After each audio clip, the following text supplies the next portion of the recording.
Welcome everybody to Bugbears and Brews. My name's Brian, and today we're going to go ahead and do an encounter recap. This is encounter number 5 of our Storm King's Thunder campaign. It started off with you guys resting in the Orc Cave, forgive me there, and you went ahead and ransacked everything as you rested and found a couple goodies, a bag, a treasure chest with a bit of gold in it, a lot of copper and silver. I think there's only 2 or 3 pieces of gold. And then you completely ignored the gnome, even though the gnome the whole time was like, hey, you know, making faces at you guys to try to get your attention, wiggling around. You guys left the gnome on the spit. Well, you moved the spit off the fire, but you left the gnome hanging on that rod there for some time. As you guys opened up the bag, you discovered, hey, it's a bag of holding. And as you were investigating that, the gnome just started flipping out, like really trying to get your attention. So you guys drew the conclusion that, hey, it's the gnomes. Dumping it out, you came across all sorts of kind of mining and experimental type technologies there. So there's pickaxes, notebooks, all sorts of different crafting tables, magnifying glasses, that kind of stuff. Just things you would expect a gnome to have, honestly. And you wanted to know why the gnome had it, so eventually you guys said, all right, let's go ahead and pull down the gnome's gag, and the gnome was not happy with you guys, surprise, surprise, and threatened that you guys are in big trouble if you don't let him free, in which case you just said, you know what, we're covering you back up.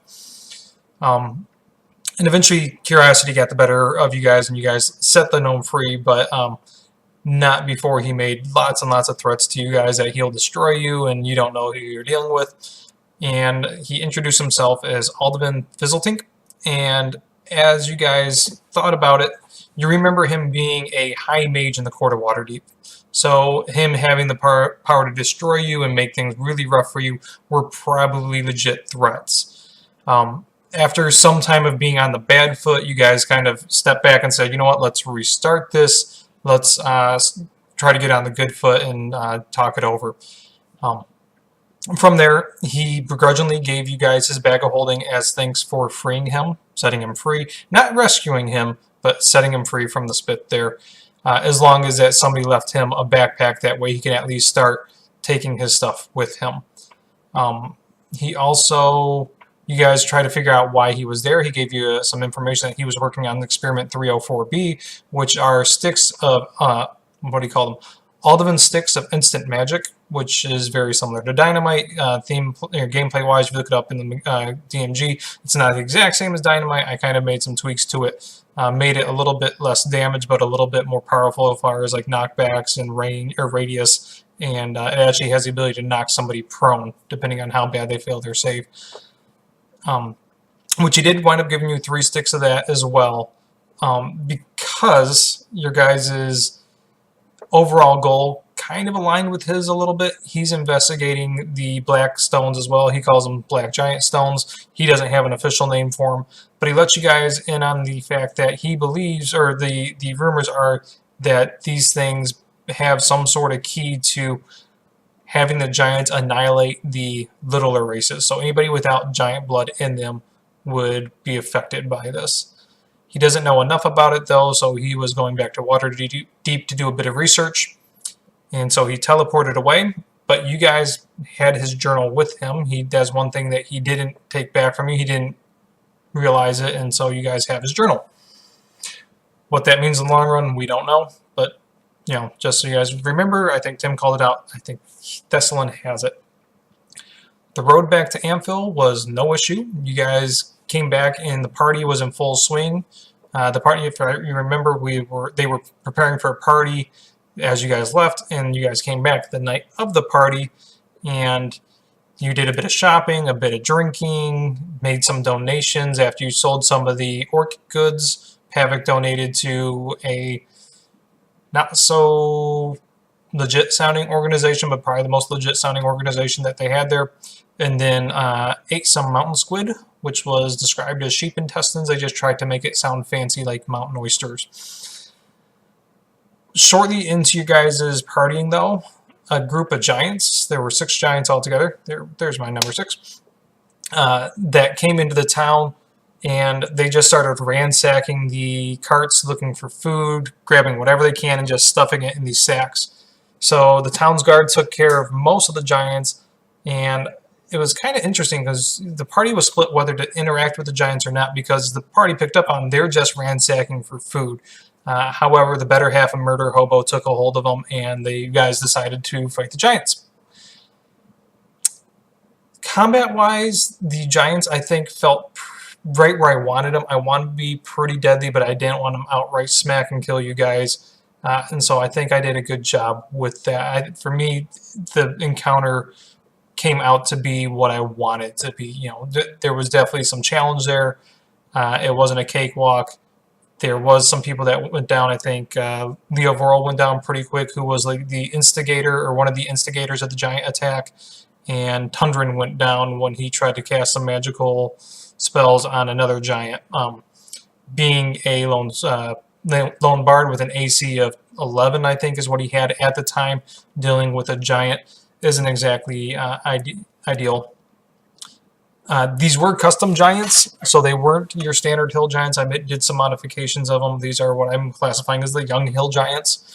They're a little bit dumbed down because 2 hill giants was in the deadly range, so I dumbed it down a little bit. That way this would be on the upper side of hard, or at least what I think would be the upper side of hard for you guys. And like I said, I think it felt about right. You left no survivors, though, for the giants. You killed one of them right off the bat because he had Leo Vorl and was using Leo Vorl's dead body as or unconscious body as a club. And then the other one was getting ready to run away and surrender, and Lord Vander ran it through in his fit of rage that he goes into. Made himself look good to the Trixie hooker that he was with. Searching the bodies, you had various things that you would expect a giant to have, just really weird odds and ends, especially for hill giants. They're very scavenger-esque. But the one thing that came as a surprise to you, mostly to Pavik, was that there was an effigy, and the effigy was the same that Pavik has. It was of Torgan, their mentor, or his mentor.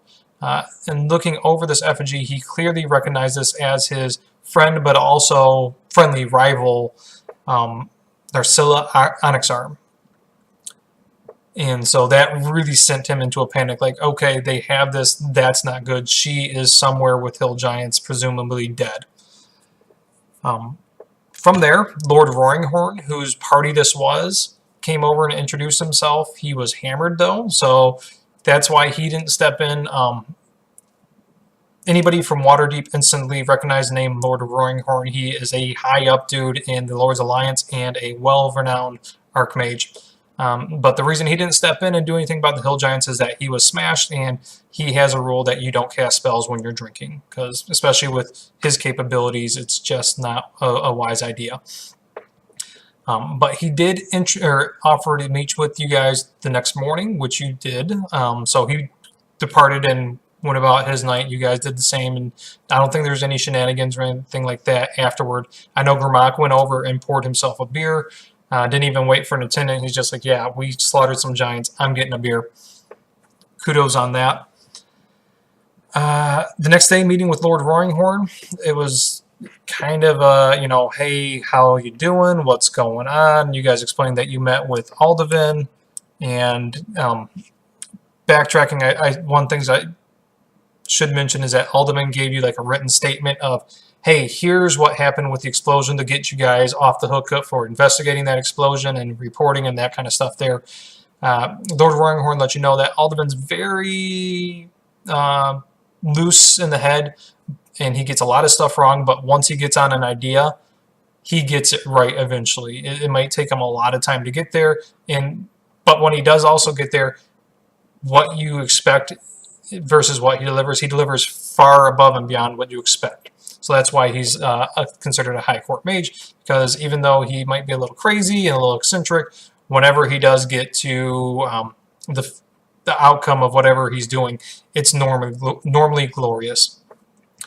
Lord Roaringhorn offered you guys a couple of rewards. He offered to outfit you guys with about 100 gold worth of equipment, which I think we used most of it to upgrade Tundran's equipment. Then you also got a potion of healing. he offered to do a speak with Dead to find out a bit more about the giant where he got the effigy, and then do a sending, that way Pavic can reach Torgen, explain the situation, what's going on. So the speak with Dead, you asked your 5 questions. I remember 4, I don't remember the 5th. The first one was, hey, where did you get this, and was she alive? The giant explained that when they got the effigy, the gnome was, or the dwarf was alive. However, that was a week ago, so he doesn't know. The giants came from the north, very vague. You guys didn't narrow that down, which is what I was really expecting. Instead, you asked another question, which we'll get to at the end, which really threw me off that you went that way, but you know what? Awesome. And then where did they get the giant scale? Which is actually what I'm the next one that we talked about there, or the one I just talked about that threw me off. And the giants, hill giants, came across a single storm giant, killed them, and the storm giant had these 2 blue dragon scales. The blue dragon scales, for those, I know I jumped over that. That was another weird item that was in the giant loot. There was 2 blue dragon scales, and Lord Roaring Horn suggested that these looked to be from an ancient blue dragon, and it suggested the party not carry them for very long because dragons will not take it very kindly that they're walking around with these dragon scales. So, yeah, was Onyx Arm alive? Yes, she was, last they knew. She was found about a week ago. The giant came from the north. And then where they got the blue dragon scale, I don't remember the last question. You then followed up with the DA. Pavic is a free man, so that's good. You did have to pay a couple fines. I think it was altogether 2 or 5 silver, somewhere in that range. Not a whole lot for the fines. You followed up on your business on capitalizing on buying the only cure of an STD that was going to be spread, and you netted, what, 23 gold out of that. That was after, that's including your initial cost of 5 gold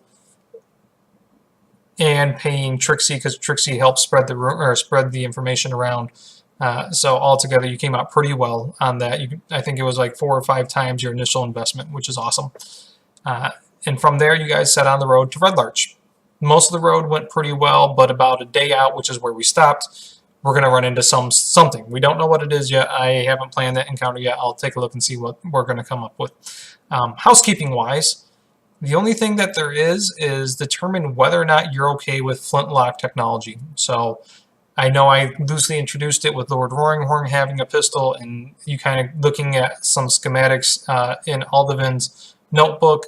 I'm not saying whether or not you plan to use it as a player/character. It's whether or not you're okay with somebody else at the table using that technology. So think about that. Let me know your thoughts on it next week. Even then, it's not going to come into play next week. So we still have a couple of weeks to even decide whether or not we want to go with that route. And we wrapped up a little bit early.